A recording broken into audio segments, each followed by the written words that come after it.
Yo, what is up, guys? We are back with a new what if, and this what if is what if Midoriya had Haki, or what if Deku had Haki? Now, pretty much, I know I didn't really make pretty good what ifs recently. I don't know about good, but I haven't made like a Deku what if in so long, so it's gonna be like my first time. So first time in like forever. So basically, Deku would pretty much grow up just like in canon until he's around 4 years old. Now, when Deku is pretty much 4 years old, he would be heading to the quirk doctor. Now, he needs to find out whether, he has a quirk or not. So, he's like in a few years, he's been shown not to have a quirk. So, yeah. Basically, when he heads to the quirk doctor, he would head over to him and his mom would excitedly walk down the hallway, probably thinking what amazing quirk that Deku would probably have for his life, and maybe he can become a hero, and Inko doesn't have to work like 7 jobs a week. And that's what Deku was thinking, since he cares about his mom a lot. I mean, who doesn't care about their mom? So basically, once Deku and Inko would be in the office, there would be this old man, or senior man, not the doctor sent by All For One, but just another doctor. So this doctor would tell him that unfortunately Deku is quirkless, but he would pretty much say stuff like canon. Deku is quirkless because he has this bone in his toe, and pretty much Deku would be a little shocked, and he'd be a little kind of sad. But after the appointment would happen, the old man would be Inko would pretty much tell Deku if he wants to walk home, since Deku in his few recent years, when he kind of became friends, excuse me, when he first became friends with Bakugo, since Bakugo's confident attitude kind of reflected onto Deku, he always tried to walk home from school, so Inko would actually let him walk home. Since it was not even that far, it was like a block, and pretty much she was like, hey, if you want to go play with someone, or just do whatever. I mean, I know Deku is 4 years old, but just hear me out. So pretty much once Deku would be outside, he would be sitting on the bench kind of moping about not getting a quirk, since I mean, he is 4, but people at 4, they have sensitive emotions. So pretty much he'd be sitting down, and the old man from earlier that day that told him he was quirkless would come out and basically say, kid, do you want to be a hero? After this, Deku would pretty much get a light in his eyes, a hope, and he'd pretty much say, yeah, I do. And the old man would pretty much say, alright, I never taught this to anyone, but I'm going to teach it to you. So he would pretty much take Deku to a park after getting some permission from Inko, which she would happily give, and basically the doctor would say, try and punch me right in the stomach. Now, pretty much, Deku would be like, what are you talking about? Are you sure? Are you sure, sir? Now, pretty much the doctor would say, yeah, just do it. So Deku would, get all the strength in his fist and basically go to punch the man. But when he punched the man, his abdomen where he punched him, it felt like steel. And pretty much, the doctor would say, oh, you want to know why my, abdomen would feel, like steel? Because Deku would be he would be looking at his hand after he punched the doctor, or he would try to, and pretty much his whole hand would kind of be bruised. And pretty much the doctor would tell him that this is, he would show his shirt, or where Deku punched him, and pretty much say that this is called armament Haki. There's 3 types of Haki. There's Conqueror's Haki, Observant Haki, and Armament Haki. Now, he would explain the Haki, armament being putting armor in any place of your body with your spirit. And basically, if someone doesn't have Haki above you, they can't really, penetrate this defense, no matter what quirk they have. And then he would then show Observant Haki, where he would tell Deku to punch him again, but pretty much, Deku would see the doctor just disappear. This would be Observant Haki. The doctor would be using the ability to see into the future. So after this would happen, the doctor would then try to use a little bit of Conqueror's Haki, but he doesn't want to knock out what's his name, Deku. So he would turn around and pretty much look towards an animal, and he would use Conqueror's Haki, and an animal would just fall over, and saliva would start to come out of his mouth, kind of like when somebody overdosed. You can see the saliva appearing outside of their mouth. Something similar to that would happen. So basically, Deku would see this and he'd be like, "That's so cool. So why did you want to show me this, sir?" So pretty much say, "It's not sir, it's Genru Yusai." Since I couldn't really think of other names, so I just thought of Genru Yusai. After this, Deku would call him Genru Yusai Sensei, and pretty much this would start their time skip around maybe 8 years. Now, when Deku's around 5 years old, or just after 1 year of training with the master, he would learn only armament Haki, and one day he'd have to protect that kid from Bakugo and his goons. Now pretty much Deku would be defending the kid and pretty much say, "Kachan, this is too much. I'm gonna have to stop you myself." Now Deku would pretty much say this out loud, and Bakugo and his goons would start to laugh. Pretty much, kind of do the same thing they did Canon. But, just Deku's comment infuriated Bakugo to the max. And he would accidentally, unconsciously use his quirk on Deku, and he would kind of the explosion would go over his eyes. So pretty much after this would happen, Deku would pretty much go blind, not permanently blind, but he'd be blind for maybe a month after that. So after Deku would get hit an explosion, he for some reason when he got hit by the explosion and Bakugo would do another one, he would a power would start to emerge into his eyes, and it's he could even though his eyes are closed from the damage, he can still pretty much see the outline of Bakugo's hand in the explosion radius before he'd pretty much get knocked out. Now pretty much the teachers would they wouldn't know what happened and pretty much Deku would be taken to the hospital. Now the doctors tell him that he won't be able to see for a month, and they would hand him over a blindfold. Now, if you guys are wondering why is he being given a blindfold, the reason why is this is just observant Haki training, so I have to give him a reason to actually learn observant Haki. So Genru Yosai would pretty much take Deku to a field and pretty much say, that incident with Bakugo was actually a good test, so you can start to learn this other power I showed you. After this, Deku would remember, "Oh yeah, observant Haki, he said it was." The doctor would say, "Yeah, that's right."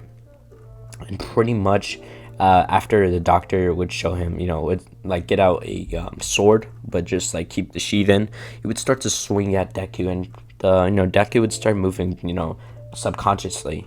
The doctor would say, "I have to forcibly awaken your, observant Haki, since you are blind. You have to, resort to your senses."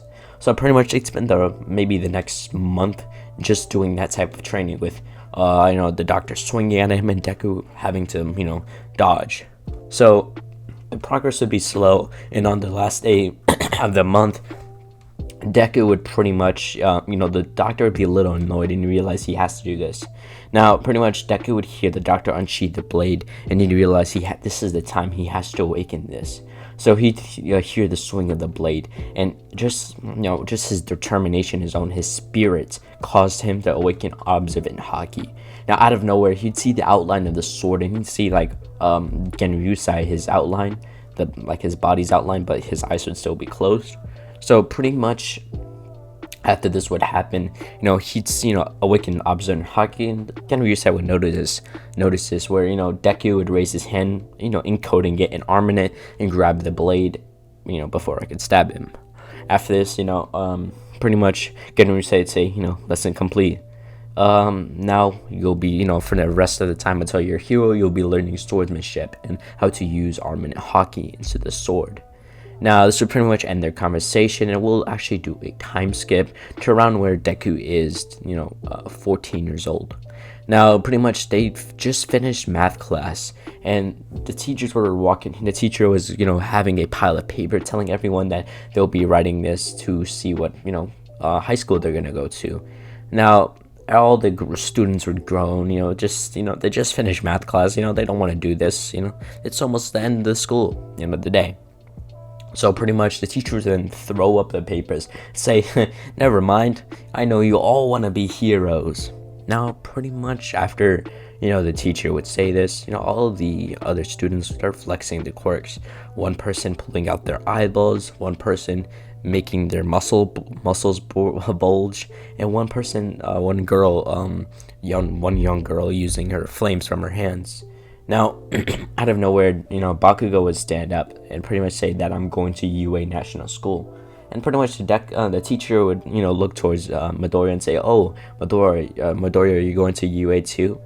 Now, there'd be just like, after this would happen, there'd just be like a few seconds of silence before the classroom would be filled with nothing but laughter. Everyone laughing at Deku, saying that he can never be a hero. Now, pretty much over that 5 years between when Deku's like between 5 and now, I don't know why I said 5 years, but all the training, Bakugo for some reason felt like whenever he'd bully Deku wasn't really being injured. Now, this is because whenever he would get hit by the explosion, Deku would just secretly use armor Haki and he would be fine. So after school, Bakugo would try to grab his notebook, but Deku would just casually move behind him and walk out the class. So this time he'll still have his hero book number 13. Now, when Deku's walking towards home to get some food and starts his training session with his sensei, out of nowhere he'd feel a presence behind this. Now, Deku would quickly kind of get his blade out, which he did get a blade over the years, but he got a license to have a blade. It's like a pretty usual, but kind of like Aizen's sword. It looks something similar to that, just something pretty normal. So he would unsheath the blade, and he would infuse armor Haki before pretty much say, "You're out of here," kind of doing some Ichigo type beat before he would split the sludge villain in half. Now, there would be, Bodora was kind of holding himself back since he didn't want to cause like an explosion or anything, but he still managed to split the sludge villain in half. Now, after Deku would do this, All Might would come and use the tech smash on the sludge villain, thinking it was still alive. But pretty much All Might would just do a insult to injury to the sludge villain, and then Deku would put away his sword and pretty much start to fanboy. This is still All Might. So pretty much Deku would hand him the 2 water bottles or the soda cans to basically put the sludge villain in. Now, after All Might would seal the bottle of the to the sludge villain and seal him away, Deku would then pretty much ask for his autograph, and this time he wouldn't ask All Might if he could be a hero, since he knows he can be a hero. So he'd wave goodbye to All Might before All Might would wave back before jumping off to the police station to turn in the sludge villain. Now, Deku would turn around and head towards his house before he would pretty much walk in. And when he would walk in, he would get a whiff of that katsudon. That was Deku's favorite meal. And Deku would pretty much run into the kitchen to basically see his bowl of katsudon on the table. Deku would put down his backpack and say his greetings to his mother before pretty much eating the katsudon and say that he's going to head up to, to train for the UA entrance exams. That's 9 months from now. Inko would then say, good luck, Izuku, and then Izuku would wave goodbye, picking up a bottle of water since he's just about to train, so he needs hydration. Hydration is key. Now, once Deku would head towards the training grounds where him and Genryusai will be meeting, pretty much Genryusai would say, this 9 months, I assume, you have until your entrance exams. We'll be heading over to a beach to train in your strength training to, upgrade all of your Haki in general. So pretty much they'd head over to Dogaba Beach, and again, Ryusai would just be either having Deku crush the trash and clean the beach, or he'd be throwing huge cars at him, and Deku would have to naturally evolve to improve his armament Haki or to upgrade his sword style. So pretty much Deku would have gained a lot of training over the 9 months, and he would have still cleaned the beach. Now, one day around 1 month before the entrance exams, Deku would be walking around until he would see a guy with red hair. Now, this would be none other than Kirishima, and let's just say in this timeline, All Might would pick Kirishima to be his successor, and yeah. Now, he'd be walking around and he'd say, hey, how are you doing? Now, Kirishima would pretty much turn around and he would have dyed his hair, but he would pretty much say, yo, what's your name? Deku would pretty much say, "My name's Zuko Midoriya." He would, pull out his hand, or, put his hand up to Kirishima, and Kirishima would gladly accept it. And he'd pretty much look at Izuku and say, "Wow, nice muscles there. You're pretty, those are manly." And this would pretty much start their friendship between Deku and Kirishima. Now, Deku and Kirishima would start sparring, and they'd get stronger, each time. With Deku pretty much pretty much saying that his quirk is to put armor into his fist. So, show armor and Haki. But you would say this is a quirk. Since Observant Haki and Conqueror's Haki are quite discreet, Armin and Haki is, he can see it. So Kirishima would be like, "That's cool, bro. I have a similar quirk as well." He'd pretty much pull out his hand and he would cover it in, Kirishima's quirk, the hardening quirk. And, they'd pretty much see who's stronger. They would then walk over to a table and they would, start to do an arm wrestle with Deku just winning. Alright, Deku would pretty much pretend like he's struggling, but after a while he would just slam Kirishima's hand to the other side, winning the arm wrestle. Now, we'll do a time skip for around a month until the entry exams, where Deku and Kirishima would finish sparring, and pretty much Deku would have still been learning from none other than Genryusai. Now, if you guys are wondering, why didn't Deku just learn Observant Haki? Observant, like any more observant, like the future seeing and the conquerors, because Deku promised himself that he wouldn't really use it unless it was he didn't learn it, but he would promise himself he didn't need to learn it unless it's like a severe situation. Now, pretty much Deku and Kirishima would head towards the entry exams, and they would get there and pretty much sit together, and they would completely ace the exams. There's no questioning that Deku is not smart, and over time, Deku's intelligence would rub off on Kirishima, and Kirishima would have, had his intelligence raised up as well. So after the entry exams would happen, or the writing portion of the exams, Ida wouldn't pretty much question, Deku like it can, and Bakugo wouldn't be sitting next to Deku, so nothing of the shenanigans would happen. But Ida would still ask his question about, the 0-pointer. With President Mike just responding like usual, saying the 0-pointer is just an obstacle, so you should try and avoid it as much as possible. Now, Deku and Kirishima would be different arenas, which they'd be a little sad about, but it would be okay. So once the arena with the second part of the exam would start, President Mike says, there's no countdown in the battle, go! Now, Deku would pretty much use Observant Haki to see, where's everyone going, try to find the fastest way to get to the robots. So he'd use this and he would head towards one of the 3-pointers, and he would just start slicing off the 3-pointer's head by putting Armin and Haki into a sword, just completely slicing them in half. Now, he'll unsheath his sword and probably, just try to use his fist in Armin and Haki. So he'd see a pretty big 3-pointer, and, he'd kind of just, jump up into the air by, kind of wall riding before doing a flip and kind of just, drop kicking the 3-pointer, just completely splitting it in half. Now, Deku would pretty much start to rack up a lot of points, getting around 60 villain points. Now, pretty much Deku would be, running around trying to find points, but he realized that he has enough to pass. So he'd be just chilling until he'd feel the rumbling into the ground.